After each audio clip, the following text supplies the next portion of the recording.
Hai sahabat, hari ini mari kita bersama-sama mencoba belajar membaca salah satu daripada kitab kuning. Apa itu kitab kuning?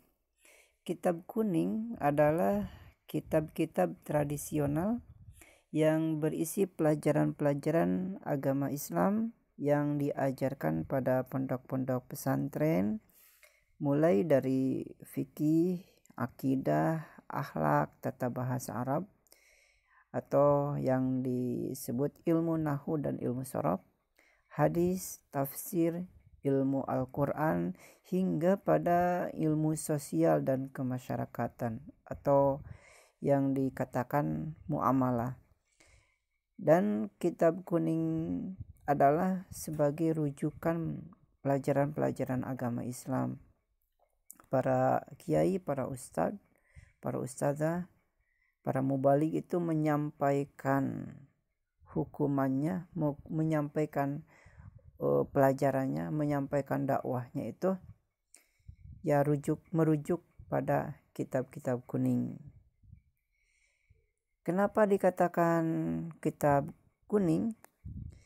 Karena memang kertasnya itu berwarna kuning.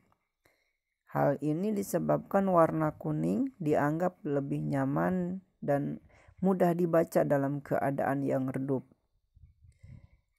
Ketika penerangan masih terbatas pada masa lampau, utamanya di desa-desa, para santri terbiasa belajar di malam hari dengan pencahayaan seadanya. Bukan seperti sekarang ini. Penerangan sudah bagus. Tapi meski penerangan kini telah mudah, kitab-kitab sebagian tetap diproduksi menggunakan kertas warna kuning untuk mengikuti tradisi dan juga untuk melestarikan kitab kuning dan yang berwarna kuning, yang kertasnya itu berwarna kuning. Selanjutnya, kitab kuning juga dikatakan sebagai namanya kitab gundul. Kenapa dikatakan kitab gundul? Karena tidak memiliki harokat, tidak ada fathah, tidak ada kasroh, tidak ada domah, sukun dan sebagainya. Oleh sebab itu, untuk bisa membaca kitab kuning diperlukan kemahiran dalam tata bahasa Arab atau dalam pesantren itu namanya ilmu nahu dan sorof. Naskah para ulama pasca Khulafaur Rasyidin itu ditulis dengan menggunakan bahasa Arab tanpa ada harokat. Tidak seperti Al-Quran pada umumnya, dikarenakan tujuan pemberian harokat pada Al-Quran lebih kepada bantuan bagi orang-orang non-Arab dan penyeragaman. Sedangkan bagi orang-orang yang menguasai tata bahasa Arab, mereka dapat dengan mudah membaca kalimat tanpa harokat tersebut. Inilah yang kemudian di Indonesia dikenal sebagai kitab gundul, untuk membedakannya dengan kitab bertuliskan dengan harokat. Itu sepenggal arti atau definisi tentang kitab kuning atau kitab gundul. Baiklah, selanjutnya kita menuju kepada permasalahan yang utama, yaitu mari belajar membaca salah satu daripada kitab kuning. Kita ambil satu kitab fikih, yaitu kitab Fathul Qorib. Kita mencoba membaca Fathul Qorib ya. Kita buka kitabnya.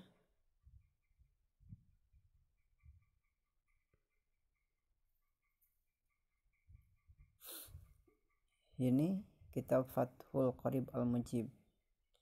Kita scroll ke bawah. Di sini adalah muqaddimah.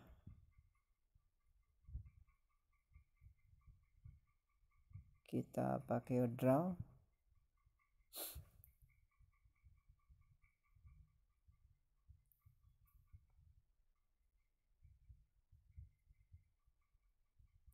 Kita buka lagi.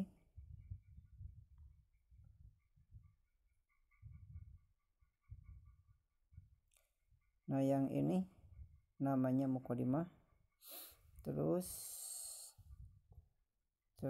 mukodimah sampai sini. Nah, sampai sini. Jadi kita akan langsung membahas kepada pokok pembahasan di dalam kitab Fathul Qorib ini ya. Jadi yang kita akan bahas langsung kepada yang ini, Kitabu Ahkamit Thaharah. Kita membacanya mulai dari situ.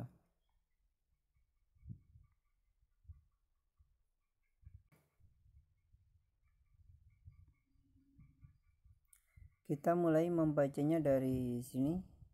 Ya, dari sini sampai sini. Nah, sampai sini. Atau sampai sini dulu ya. Ya, dari sini sampai sini dulu. Kita buletin. Udah. Kita perbesar dulu.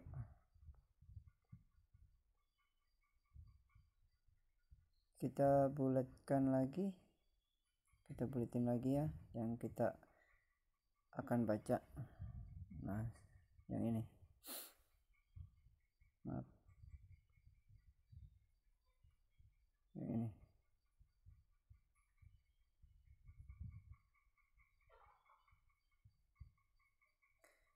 Nah, yang ini yang akan kita baca ya. Baiklah.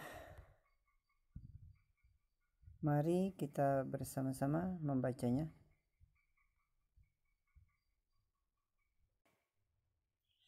Kita mulai untuk membacanya dari Kitabu Ahkamit Thaharah. Kita mulai dari sini ya.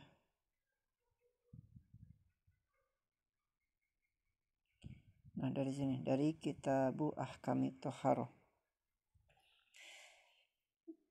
Bismillah, Kitabu Ahkamit Thaharah.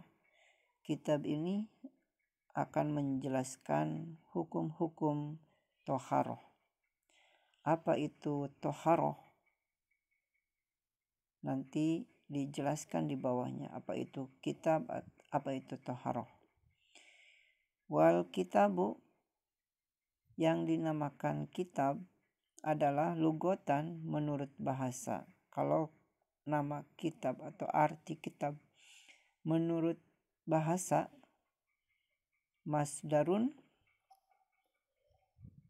yang kalimahnya itu dikatakan kalimah masdar,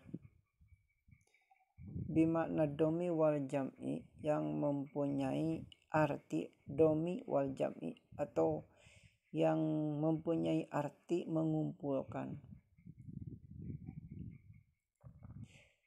Kitab artinya menurut bahasa itu mengumpulkan.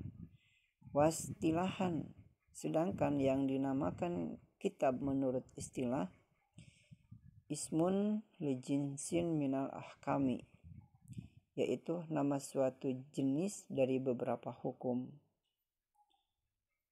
Amal babu, adapun yang dikatakan bab, fasmun linauin mimma dakhala tahta dzalikal jinsi, adalah nama bagi satu macam yang masuk di bawah cakupan jenis hukum tersebut. Jadi di dalam kitab, sebelum pembahasan itu diawali dengan al-kitabu atau al-babu. Nah, itu perbedaannya apa? Kalau kitab itu adalah jenis hukum tersebut. Di sini menjelaskan Kitabu Ahkamit Thaharah. Jadi artinya jenis hukum Thaharah atau hukum bersuci. Ini jenisnya. Sedangkan kalau al-babu itu macam jenisnya. Thaharah itu hukumnya, hukum bersuci itu banyak. Nah, di antaranya itu bersuci itu wudu. Nah, nanti ada babul wudu'i.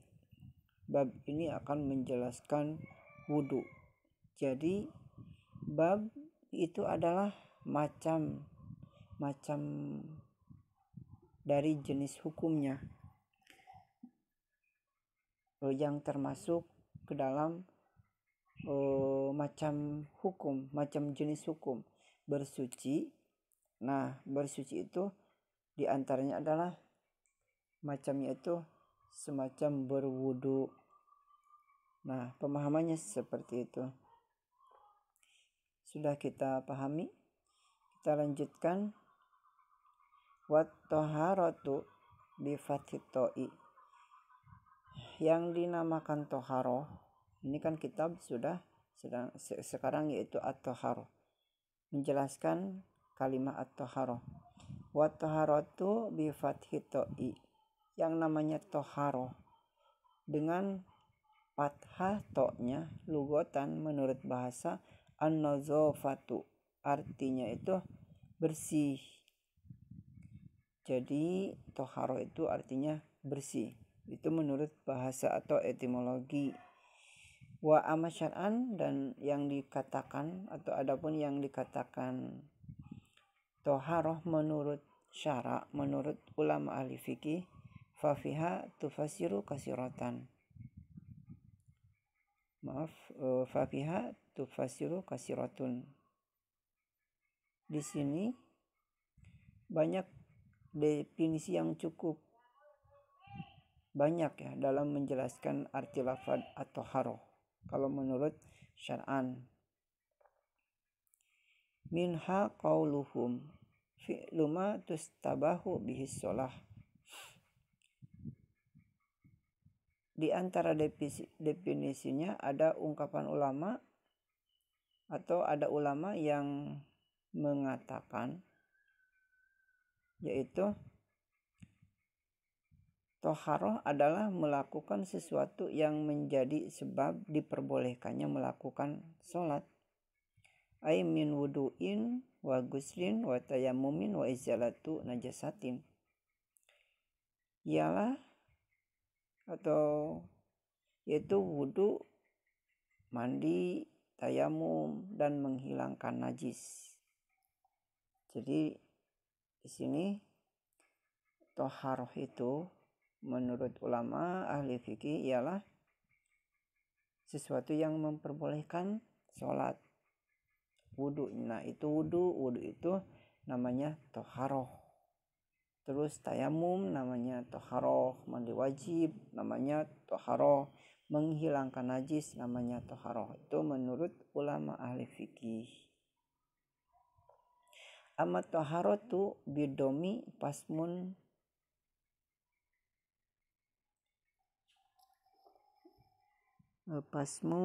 ini maaf kecil ya.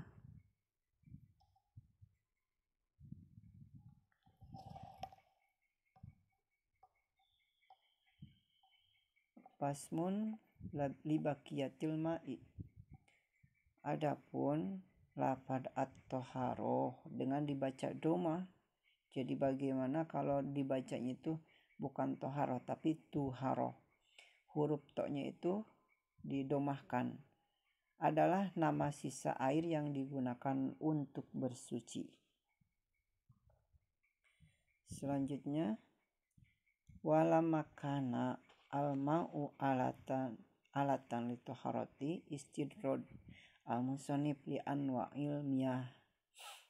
Dan ketika air merupakan alat untuk bersuci, maka musonif itu pengarang kitab Fathul Qorib, maka musonif istidrod itu apa? Istidrod itu memperalihkan atau mengalihkan permasalahan kepada masalah lain, tapi masalah lain tersebut itu masih mencakupi permasalahan yang ini yang dibahas. Jadi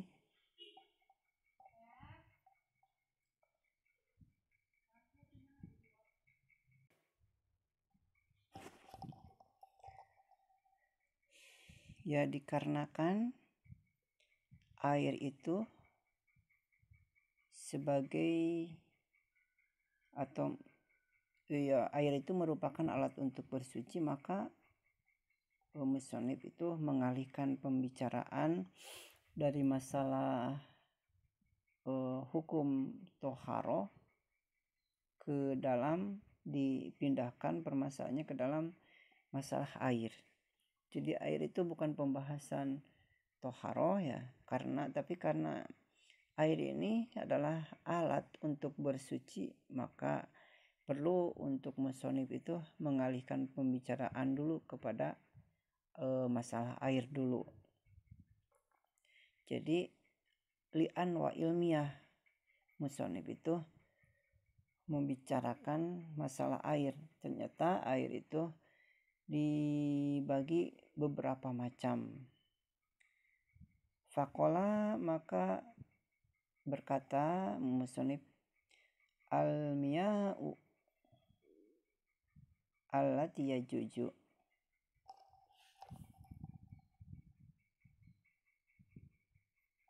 al-miyahu allati yajuju, air yang boleh, ayasihu yaitu yang sah, air yang sah, at-tathiru dipakai untuk bersuci, biha sab'u miyahin,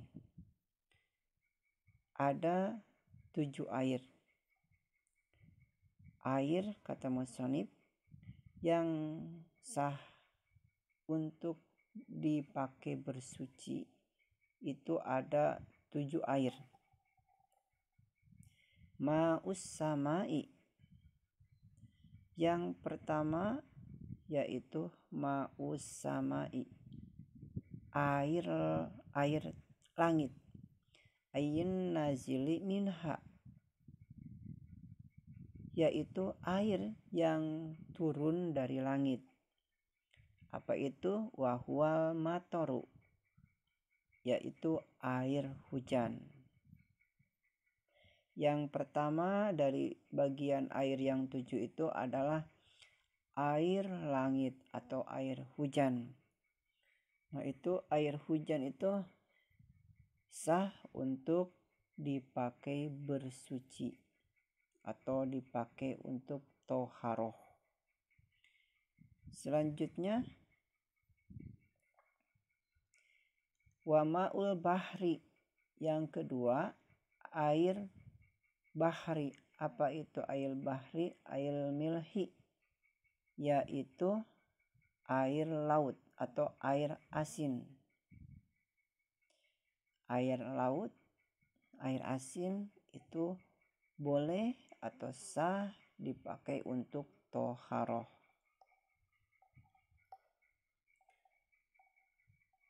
Jadi kalau wudhu pakai air asin atau air laut, apa boleh? Ya boleh. Selanjutnya wa ma'un nahri, yaitu air nahri, yaitu air bengawan atau air sungai, boleh atau sah dipakai untuk toharoh. Selanjutnya wa ma'ul aini, yaitu air mata. Yang dimaksud air mata di sini adalah sebelumnya ini wa ma'ul biri, ya kelewat. Wa ma'ul biri selanjutnya adalah air sumur.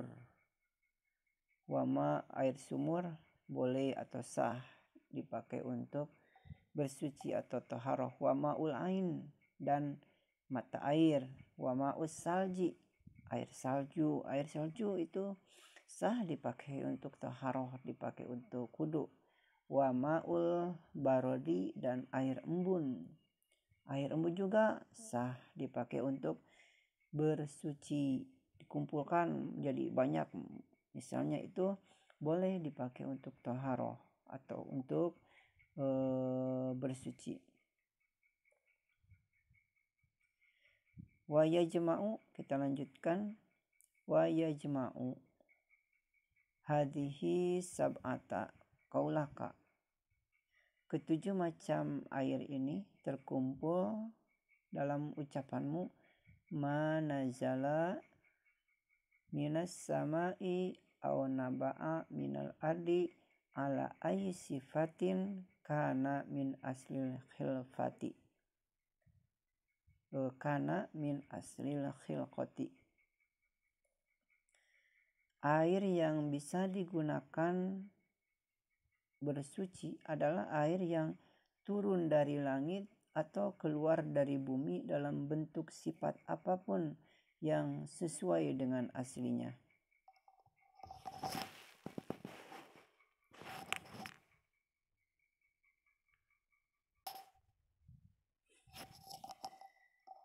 Selanjutnya, summal miyahu tanqasimu ala arba'ati aksamin. Selanjutnya, air terbagi menjadi 4 bagian.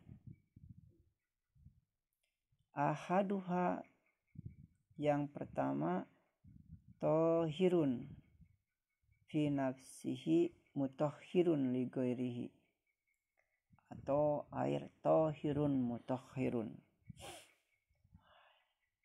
Jadi yang 7 itu, air tersebut itu air hujan dan air yang keluar dari bumi itu terbagi menjadi 4 bagian.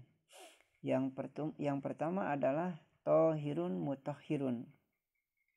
Ada air yang suci pada datnya dan mensucikan. Ghairu makruhin istimaluhu wa huwa al-ma'ul mutlaq an qayyidin lazimin. Jadi tidak makruh menggunakannya, yaitu air mutlak atau air bebas dari qayyid atau ikatan nama yang lazim atau yang menetap. Itu yang pertama, ada tohirun mutahhirun. Ada air yang tohirun mutahhirun, yaitu suci dan mensucikan. La yadurru al-qayyidu al-munfaqu kama il-bi'ri fi kaunihi mutlaqan. Sehingga tidak berpengaruh pada kemutlakan air ketika berupa qayyid yang munfaq, ya, munfaq. Seperti air sumur. Selanjutnya kita lanjutkan bacaannya.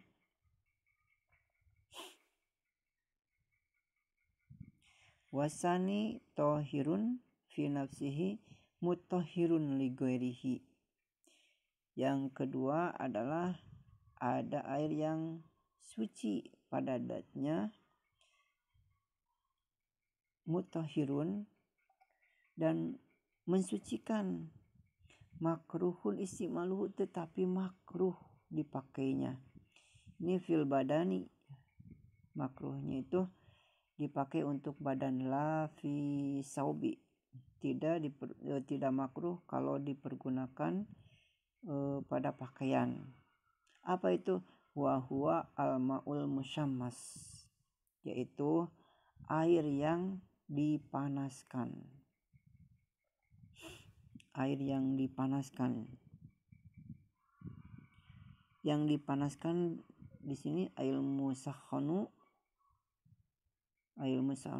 bi ta'siri syamsi fihi, yaitu air yang dipanaskan dengan pengaruh sinar matahari.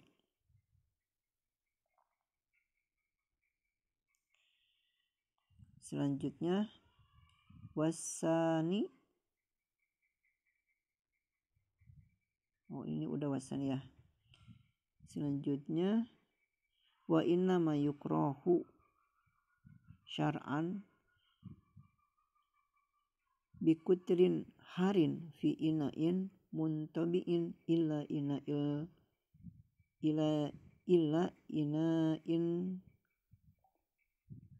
nakdaini lisofai jauhar hima.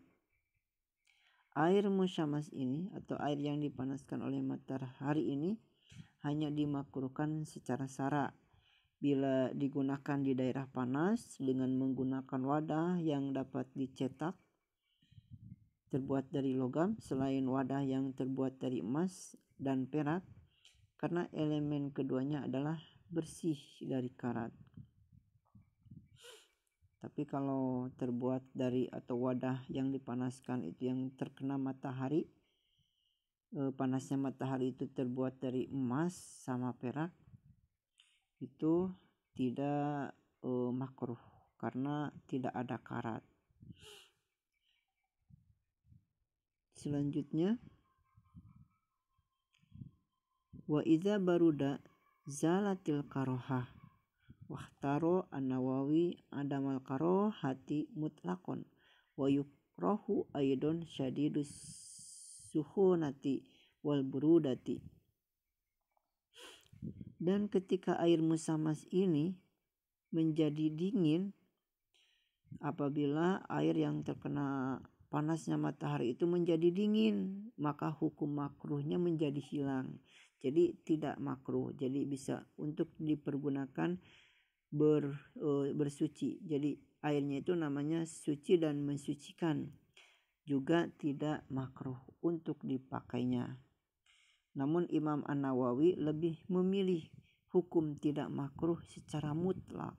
Kalau Imam Nawawi mah mutlak, katanya tidak makruh, mau panas, mau mau masih panas, misalnya ada di dalam wadah itu terkena sinar matahari ya di logam itu, terus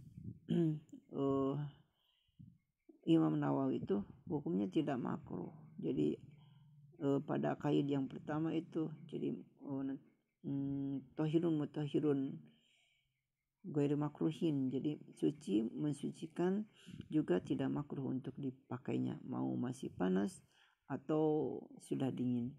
Dan juga dimakruhkan menggunakan air terlalu panas, bukan karena sinar matahari dan terlalu dingin. Kalau menurut Imam Nawawi itu yang makruh itu adalah yang air yang terlalu panas atau terlalu dingin, itu makruh untuk dipakai untuk bersuci. Kita lanjutkan. Wal qismus salisu, bagian yang ketiga, ada air tohirun fi nafsihi ghairu mutahhirin li ghairihi. Yang ketiga, air itu adalah air yang suci datnya, namun tidak bisa mensucikan pada yang lainnya. Apa itu? Wahwa al-ma'ul musta'mal, yaitu air musta'mal fi rob'i hadasin au izalati najsin illam yatagoyar walam yajid waznuhu ba'dan bisolihi amma kana ba'da tibarima yatasharrabuhu magsulu minal ma'i. Jadi bagian yang ketiga adalah air yang suci datnya namun tidak bisa mensucikan pada yang lainnya, yaitu air mustakmal. Apa air mustakmal itu?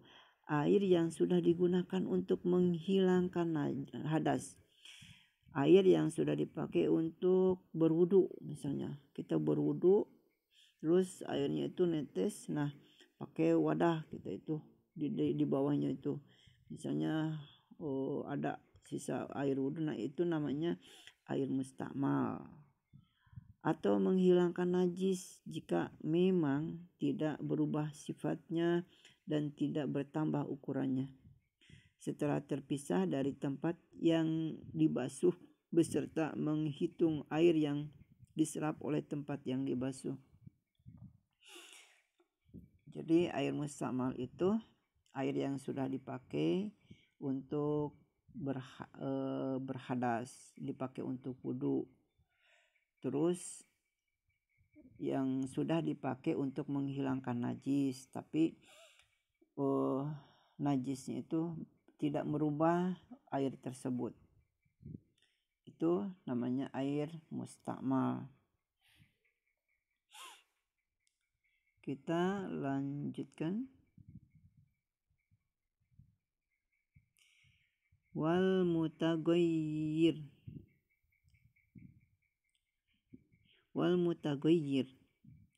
Selanjutnya ada air mutaghayyir.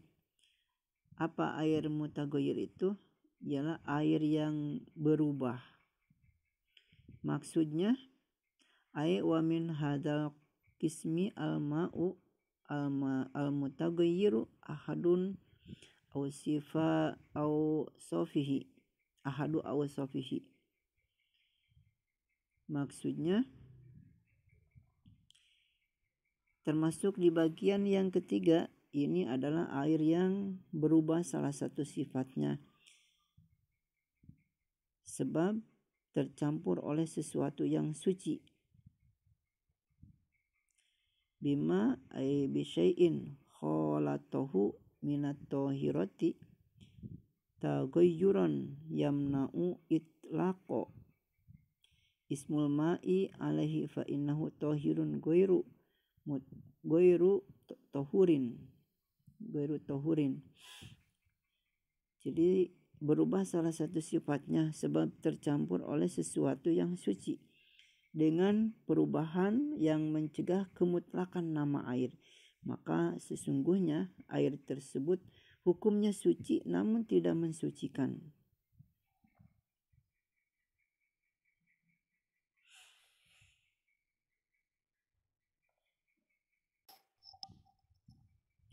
Hisian kana atagayyur atau takdirian kana ikhtilat bil ma'i ma yuwafiquhu fi sifatihi kama il wardi al munqati'i ar-raihati wal ma'ul mustakmal. Baik perubahan itu nampak oleh indera ataupun kira-kira saja, seperti air yang tercampur oleh sesuatu yang sifatnya sesuai dengan sifat-sifat air, seperti air mawar yang sudah tidak berbau dan air mustakmal. Fa ilam yamna itlaqo ismil ma'i alaih bi ankana tagayyuruhu bitohiri yasiron au bima yuwafiqu al-ma'a fi sifatihi wa qaddira mukhalifan walam yugayyirhu fala yuslabu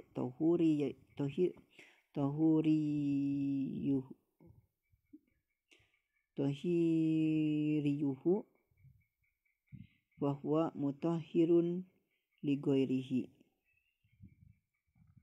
Jika perubahannya tidak sampai menghilangkan kemutlakan nama air tersebut, dengan gambaran perubahan yang disebabkan tercampur barang yang suci itu hanya sedikit, atau sebab tercampur dengan barang yang sifatnya sesuai dengan sifat-sifat air, dan kira-kira terjadi perubahan namun ternyata tidak berubah, maka hukum tahuriyah atau bisa mensucikan air tersebut tidak hilang.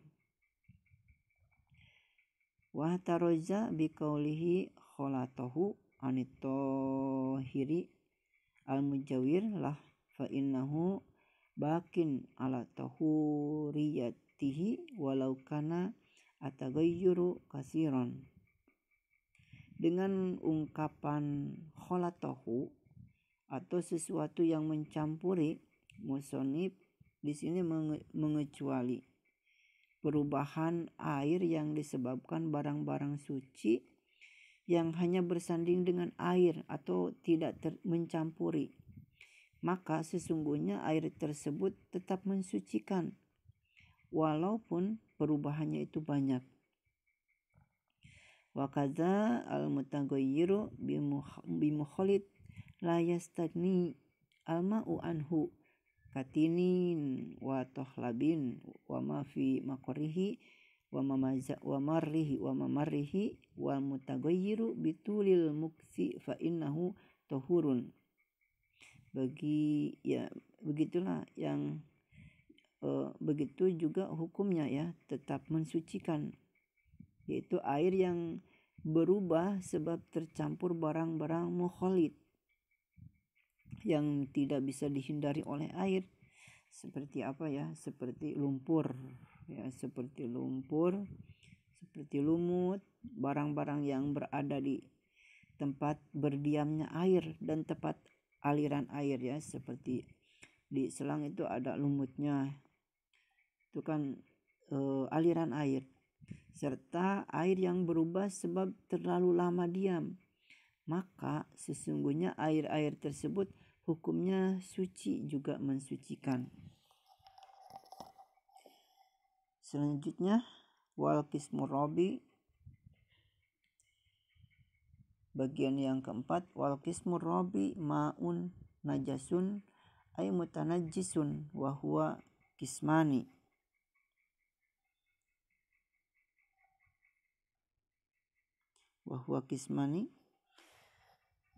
Selanjutnya yang keempat ya, ini yang terakhir, bagian yang keempat adalah air najis. Maksudnya air yang terkena najis. Air najis ini terbagi menjadi dua. Ahaduhuma wa huwa alladhi halaz fihi najasatun. Ahaduhuma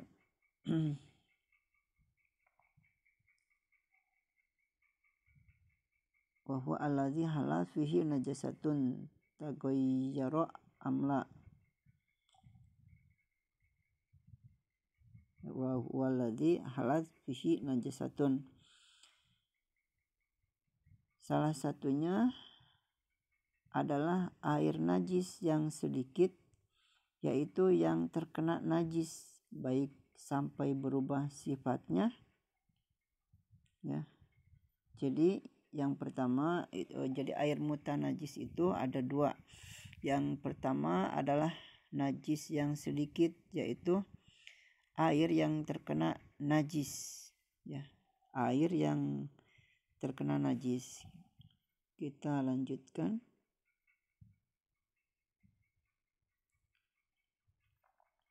Kita scroll ke bawah.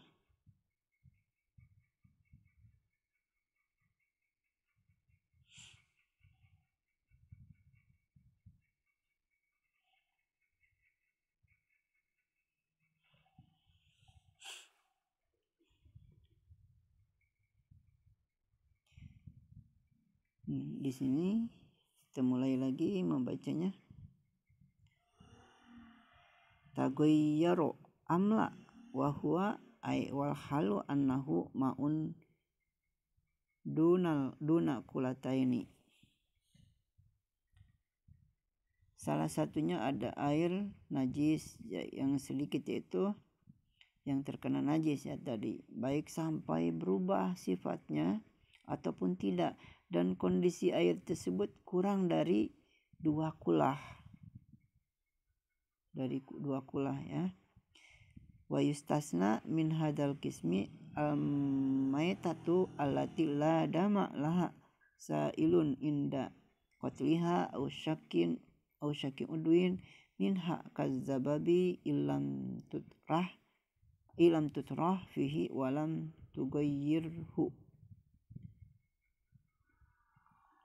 Dari bagian ini, air mutanajis yang sedikit mengecualikan bangkai binatang yang tidak mengalir darahnya ketika dibunuh atau dipotong anggota badannya seperti lalat, jika memang tidak sengaja dimasukkan dan tidak sampai merubah sifat air.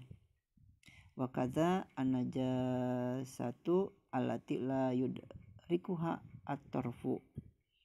Begitu juga dikecualikan adalah najis yang tidak nampak oleh mata. Fakulu minhuma la yunajjisu al-ma'a. wa yustasna aidon suwarun mazkuratun fil mabsutati. Maka kedua najis ini tidak sampai menajiskan air, dan juga dikecualikan beberapa bentuk najis yang disebutkan di kitab-kitab yang luas pembahasannya. Wa asyara lil qasmi sani minal qasmi rabi biqaulihi au kanat kasyiran qulataini fa aksara fataghayyara yasiran au kasiran. Dan musannif memberi isyarah terhadap bagian kedua ini dari bagian air yang keempat tadi dengan ungkapan beliau, atau air yang terkena najis itu ukurannya banyak, 2 kula atau lebih, namun berubah sifatnya, baik berubah sedikit ataupun banyak.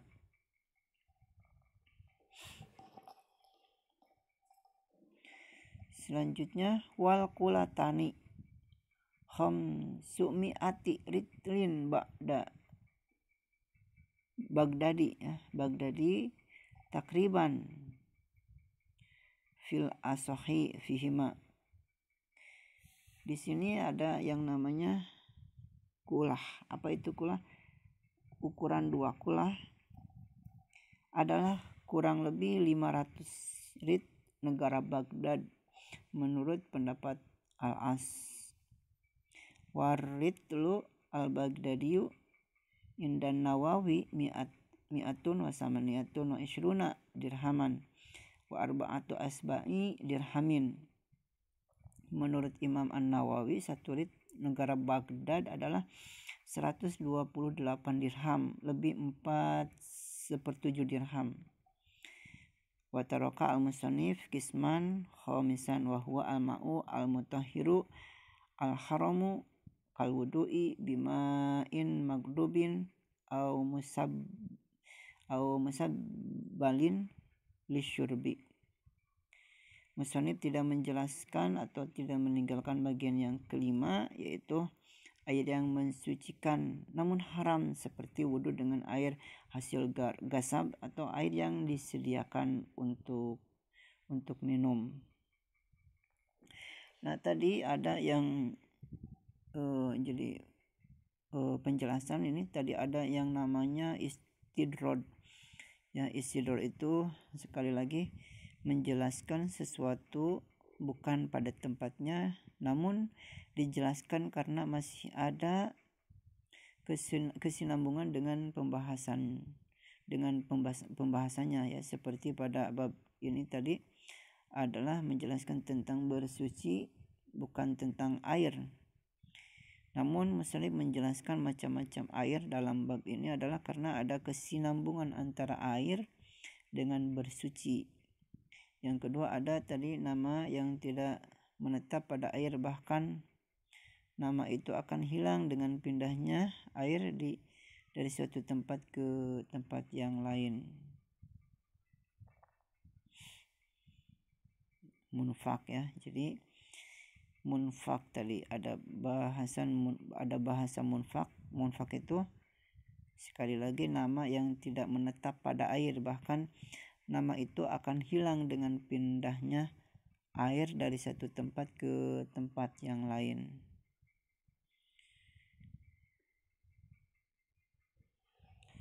Selanjutnya faslun fi dzikri syai'in minal a'yani al-mutanajjisatin wa ma yathuru minha bidibagi wa ma la yathur.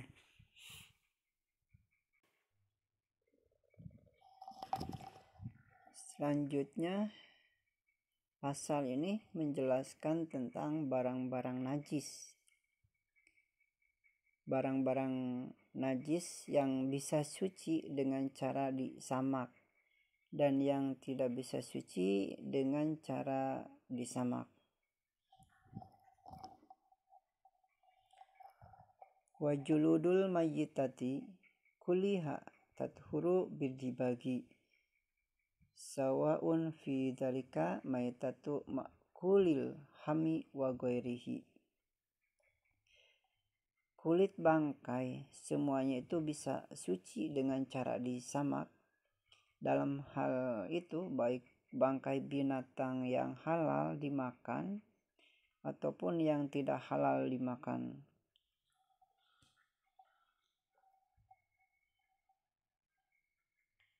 Wa kaifiyatuhu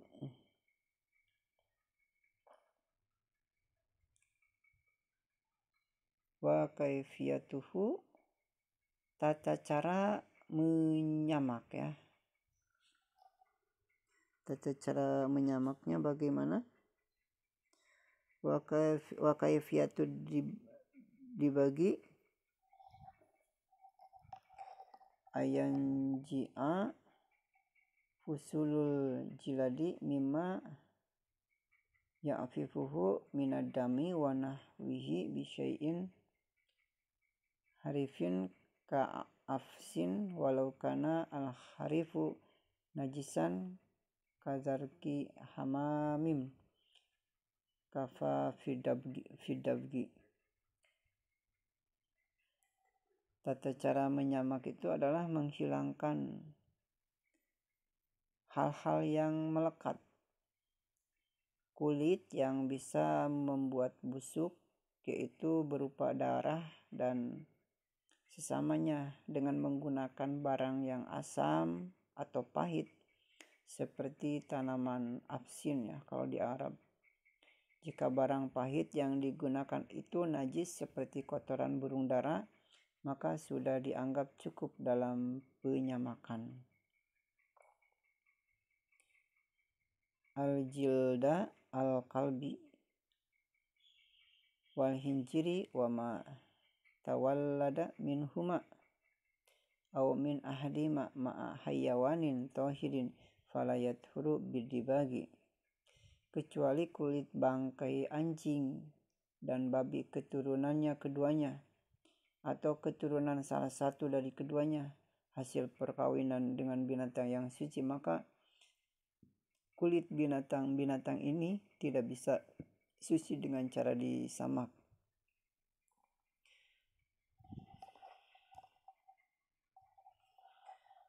Wa azmul maitati wa sya'ruha najisun wa kaza al maitatu aidon najisatun. Tulang dan bulunya bangkai hukumnya adalah najis. Begitu juga bangkainya itu sendiri hukumnya juga najis.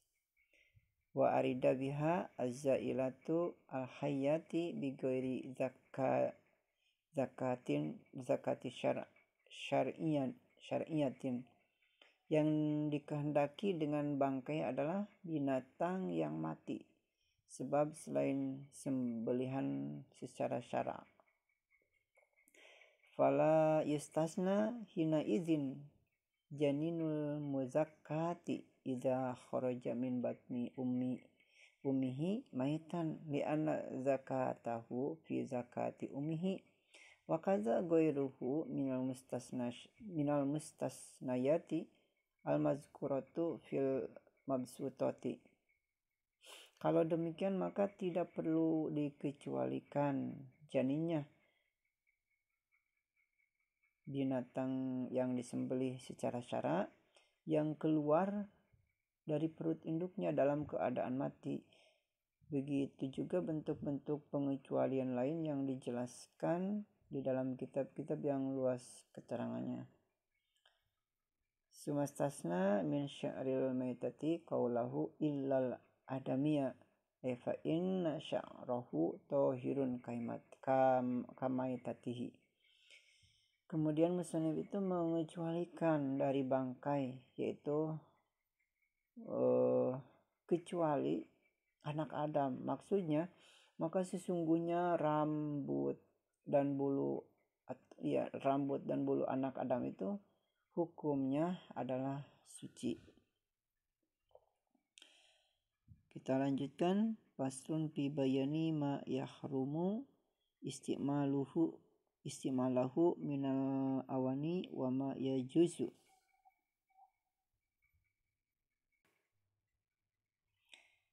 Selanjutnya pasal atau bab menjelaskan wadah-wadah fi bayani ma yahrumu, wadah-wadah yang haram dipergunakan dan yang haram dipergunakan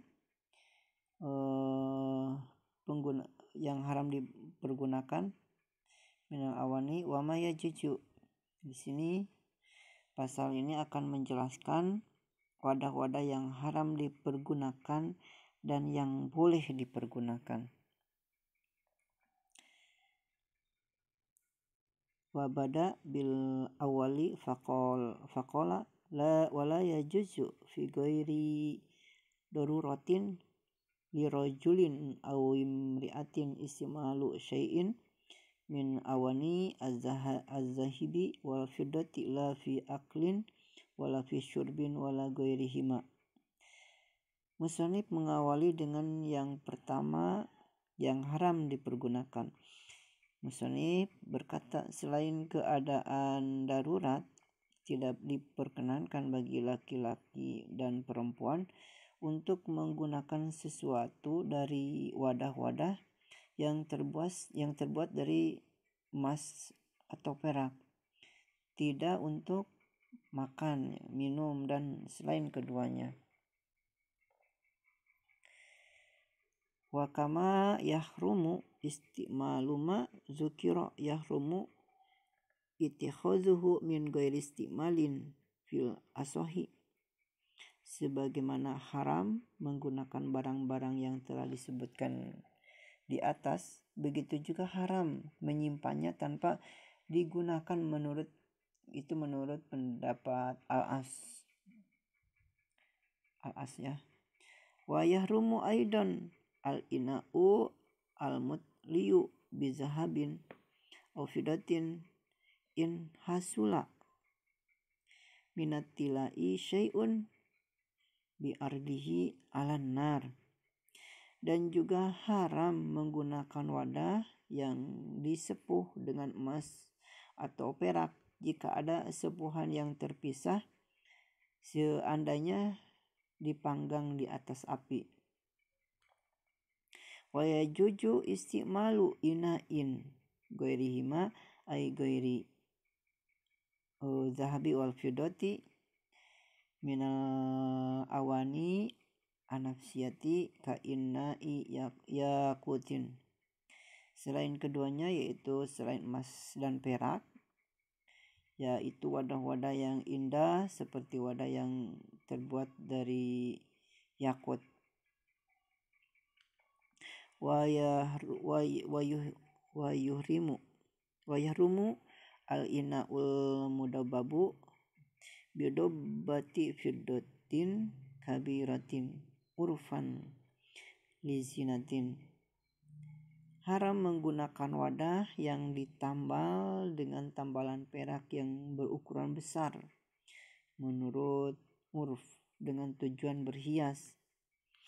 Fa in kanat kabiratan li hajatin haza ma'al karahati aw sagiratin urfan lizinatin kurihat aw li hajatin fala tukrahu. Jika tambalan perak itu berukuran besar karena ada kebutuhan, maka diperbolehkan, tapi makruh. Atau berukuran kecil secara urf ya, karena tujuan berhias maka dimakruhkan, atau karena kebutuhan maka tidak dimakruhkan. Amma dobbatu zahabi fatahrumu mutlaqan kama sahhahu an-Nawawi. Adapun tambalan yang terbuat dari emas maka hukumnya haram secara mutlak, sebagaimana yang disahkan oleh Imam An-Nawawi.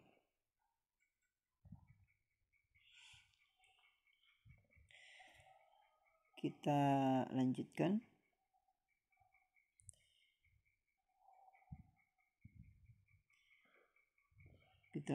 Faslun pistimali alatis siwak. Faslun fi istimali alatis siwak ya, yang ini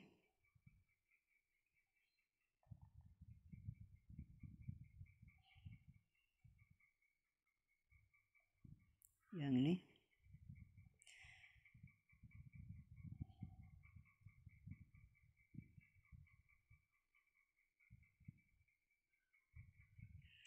Untuk pasal fi istimali alati siwak ini akan kita lanjutkan di video berikutnya ya. Jadi kita sampai di sini dulu, kita sudahi atau tutup sampai di sini dulu ya. Jadi kita punya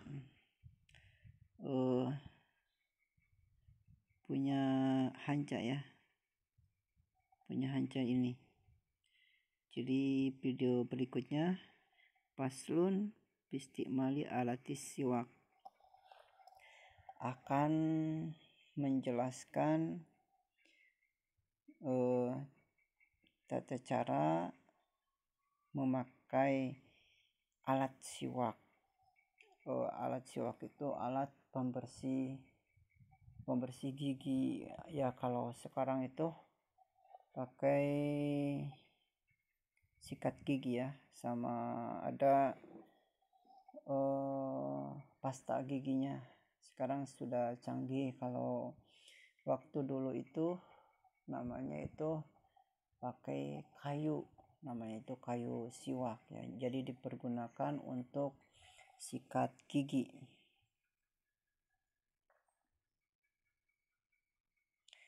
Jadi itulah penjelasan tentang kitab kuning. Kita sudah mengambil atau membaca atau belajar membaca salah satu daripada kitab kuning atau kitab gundul. Yaitu di sini kita belajar membaca Fathul Qorib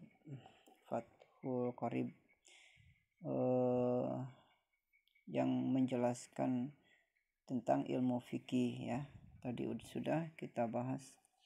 Jadi kita harus ingat, kita itu sudah menjelaskan atau sudah membaca kitab Fathul Qorib ini, sudah sampai pasal sesuatu atau wadah yang haram dipakainya dan wadah yang juga boleh dipakainya. Jadi tinggal untuk video selanjutnya paslun bi alatis siwak, yaitu pasal akan menjelaskan tentang alat atau penggunaan alat siwak. Mudah-mudahan video kali ini bermanfaat, khususnya bagi diri saya pribadi, umumnya bagi semuanya. Ini kita akan beri judul videonya itu belajar membaca kitab Fathul Qorib ya.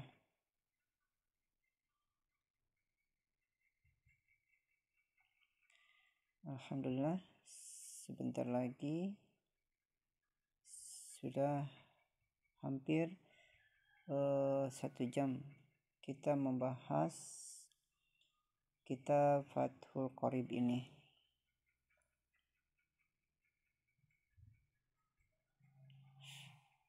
Jadi zaman sekarang sudah canggih ya,